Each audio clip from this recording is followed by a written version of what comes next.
Bien, vamos a continuar con lo que sería el tema 2, que corresponde a la región de la cabeza. Una vez que hemos terminado de estudiar todo lo que serían las estructuras óseas de la cabeza, por tanto, el cráneo en sus dos porciones, que son el neurocráneo y el viscerocráneo, en ambas visiones, tanto en visión endocraneal como en visión exocraneal, y habiendo estudiado todos los huesos del cráneo, tanto en conjunto como estos huesos por separado, vamos a pasar a ver las otras estructuras que van a componer la cabeza. En este caso vamos a empezar por la estructura más superficial que se encuentra recubriendo la calota craneana. Como estamos viendo en esta imagen, en esta región, se ha hecho un corte frontal o transverso para ver todas las estructuras desde la más superficial, que se encontraría ahí, hasta la más profunda, que sería básicamente el encéfalo. Por tanto, vamos a irlas describiendo de superficial hacia profundo. Y vamos a empezar mencionando los componentes del cuero cabelludo. Este cuero cabelludo se va a encontrar compuesto por 5 capas. La primera de esas capas va a ser la piel. Esta piel va a tener la característica de que es una piel bastante gruesa, muy resistente y que tiene abundantes folículos pilosos que van a dar origen a todos esos que son los cabellos. La segunda capa va a estar representada por el tejido conectivo denso. Como su nombre dice, este va a ser un tejido bastante resistente que va a servir básicamente de unión entre lo que sería la piel y un tejido todavía más resistente, menos extensible, que sería la aponeurosis, que es nuestra tercera capa. En este caso, ¿cuál es esta aponeurosis?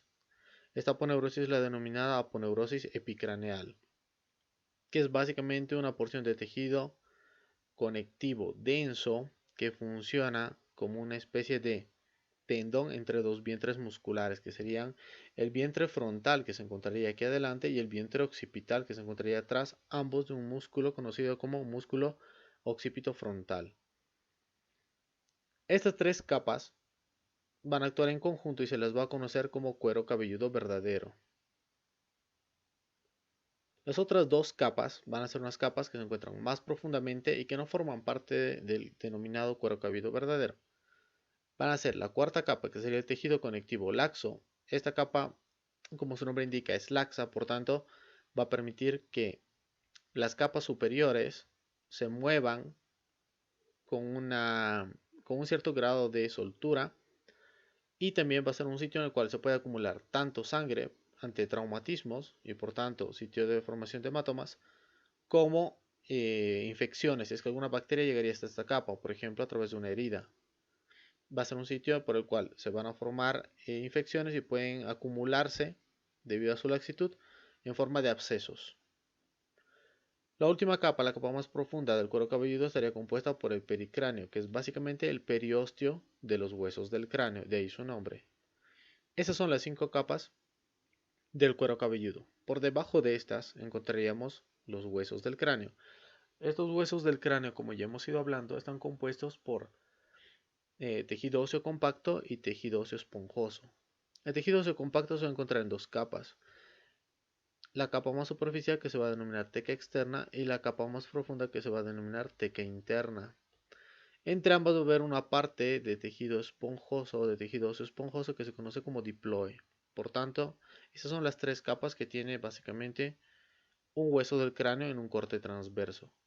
Por debajo vamos a encontrar las meninges del cráneo, que son las envolturas de lo que serían todas las estructuras nerviosas del sistema nervioso central en este caso. Por tanto, estamos hablando, al ser un corte a nivel de la cabeza, de lo que serían las meninges del cráneo que están recubriendo el encéfalo. La más externa va a ser la dura madre. La que está intermedia sería la aracnoides. Y la más profunda y delgada va a ser la pía madre. ¿Qué características van a tener? Las vamos a ver a detalle en neuroanatomía, pero podemos ir adelantando que la dura madre es la más resistente. La aracnoides es la más vascularizada, de ahí su nombre, porque las ramas vasculares van a estar en forma de una especie de telaraña.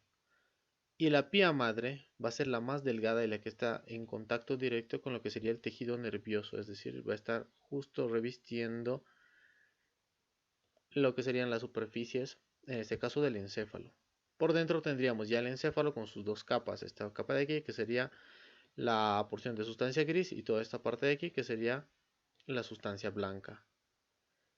¿Qué más se puede mencionar en esta imagen? Podemos complementar que existen además adyacentes a lo que sería el encéfalo, muy profundo, es decir, por debajo de lo que serían los huesos del cráneo, en este caso la sutura sagital, los senos venosos, que son espacios venosos. ¿Cuál es la diferencia entre un seno venoso y una vena? Los senos venosos no tienen válvulas. Las venas del cuerpo sí tienen válvulas a lo largo de su longitud, de forma tal que les permitan efectuar mejor su función, especialmente en los sitios donde actúan contra la gravedad. En el caso de lo que sería el interior del cráneo, como no existe una fuerza de gravedad tan importante, no van a tener estas válvulas venosas. Esa es la principal diferencia entre un seno venoso, que están dentro del cráneo, y una vena que se encuentra en el resto del cuerpo. En este caso lo que nos están mostrando es el seno sagital superior, que como hemos visto se va a extender desde lo que era la cresta del frontal aquí adelante hasta lo que serían los senos transversos y la protuberancia occipital interna en la parte de atrás. Eso lo hemos visto en huesos de cráneo. Bien, ahí veríamos todo lo que son las capas que recubren el encéfalo desde la más superficial con el cuero cabelludo, pasando por lo que serían los huesos del cráneo y las capas que revisten al tejido nervioso, que serían las meninges.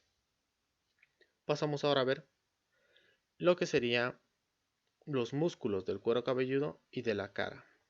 Estos músculos del cuero cabelludo y de la cara los vamos a dividir en grupos.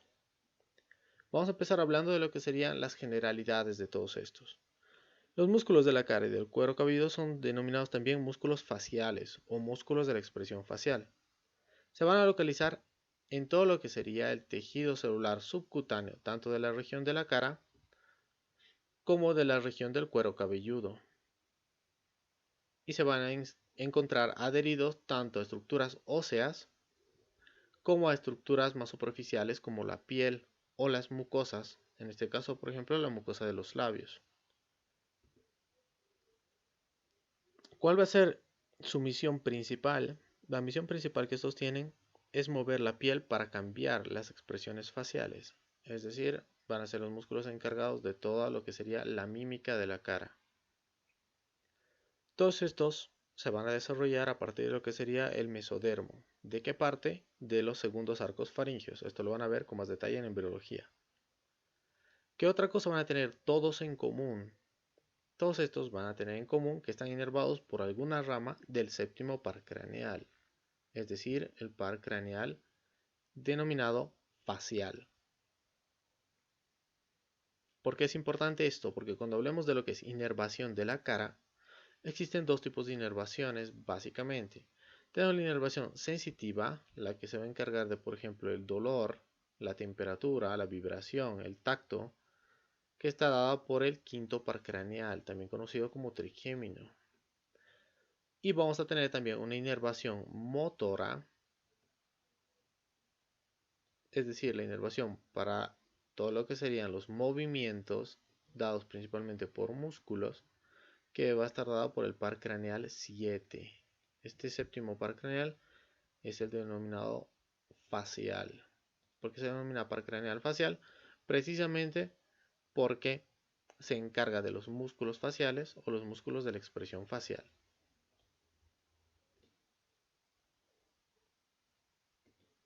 Bien,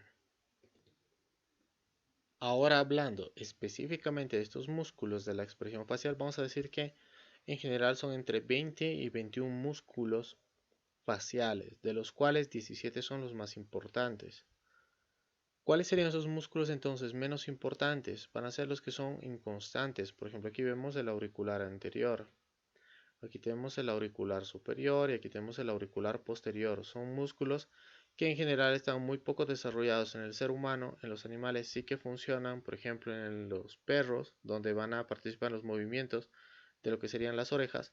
En el caso de los humanos, en general están muy poco desarrollados y muy pocas personas van a tener realmente un dominio de estos músculos para poder movilizar. En este caso lo que sería el pabellón auricular. Por tanto, son músculos que normalmente no se toman en cuenta en el estudio, aunque sí se los menciona.